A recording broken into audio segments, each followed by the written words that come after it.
Hello guys, അപ്പോൾ ഞാൻ ഇന്ന് വന്നേക്കുന്നത് എൻ്റെ സ്കെച്ച് ബുക്കിലെ ഒരു ഡ്രോയിങ് കാണിക്കാനാണ്. അപ്പം ഞാൻ ഇന്ന് വരയ്ക്കാൻ പോകുന്ന ഒരു വെള്ളം ഇങ്ങനെ വീഴുന്ന പോലത്തെ ഒരു പിക്ചറാണ് ഇത്. ഫസ്റ്റ് നമ്മൾ ഇങ്ങനത്തെ ഒരു ഔട്ട്ലൈൻ വരച്ചു കൊടുക്കുക. വരച്ച് കൊടുത്തതിന് ശേഷം നമ്മൾ ചെയ്യേണ്ടത് നമുക്ക് അതിനാവശ്യമായ കളർ എടുത്ത് വെക്കാം. അപ്പം ഞാൻ എടുത്തേക്കുന്ന കളറ് ഫാബ്രിക് പെയിൻ്റ് ആണ്. അതിൻ്റെ ബ്ലൂ കളറാണ് ഞാൻ എടുത്തേക്കുന്നത്. അതിനുശേഷം ഞാനിവിടെ എടുത്തേക്കുന്നത് എൻ്റെ ഒരു ബ്രഷുമാണ് എടുത്തേക്കുന്നത്. അപ്പം ഞാൻ കൊടുക്കാൻ പോവാണ് ബ്ലൂ കളർ. അപ്പം ഞാൻ ഉദ്ദേശിക്കുന്ന പോലെ വരുമോ എന്നറിയത്തില്ല, ലാസ്റ്റ് കാണാം നമുക്ക്.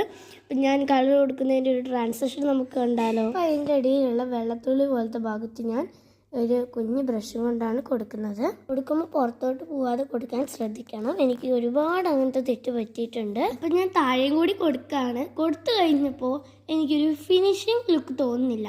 അപ്പോൾ അതുകൊണ്ട് ഒരു 3D ലുക്കും ഫിനിഷിങ് ലുക്കും കൂടി കിട്ടാൻ വേണ്ടി ഞാൻ ബ്ലാക്ക് കളറും കൂടി കൊടുക്കാമെന്ന് വിചാരിച്ചു. അപ്പോൾ ഈ ബ്ലാക്ക് കളർ കൊടുക്കുമ്പോൾ നിങ്ങൾ ആദ്യം ശ്രദ്ധിക്കേണ്ട കാര്യം അതിൻ്റെ പുറത്തുകൂടെ കൃത്യ ഔട്ട്ലൈനായിട്ട് കൊടുക്കുക.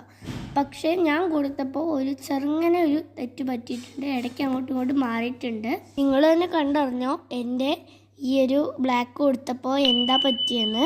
അത് കഴിയുമ്പോൾ അതിൻ്റെ അടിയിലുള്ള വെള്ളത്തുള്ളി പോലത്തെ ഭാഗത്തും അതേപോലെ തന്നെ 3D ലുക്ക് കിട്ടാൻ വേണ്ടി ഇങ്ങനെ അതിൻ്റെ ചുറ്റിലും ഈ ബ്ലാക്ക് കളർ കൊടുക്കുന്നു. തൊട്ട് ഞാൻ നിങ്ങൾക്ക് ഇഷ്ടപ്പെട്ട ഡ്രോയിങ്സും അതുപോലെ എപ്പോഴും ഞാൻ നിങ്ങൾക്ക് വേണ്ടി ഡ്രോയിങ്സ് വരച്ചിടുന്നതായിരിക്കും. ഈ ബ്ലാക്ക് കൊണ്ട് ഔട്ട്ലൈൻ കൊടുക്കുന്നത് ശ്രദ്ധിച്ച് കൊടുക്കാൻ നിങ്ങൾ ഓർക്കണേ. ഇഷ്ടപ്പെട്ട ലൈക്കും കമൻറ്റും സബ്സ്ക്രൈബും ചെയ്യാൻ മറക്കല്ലേ.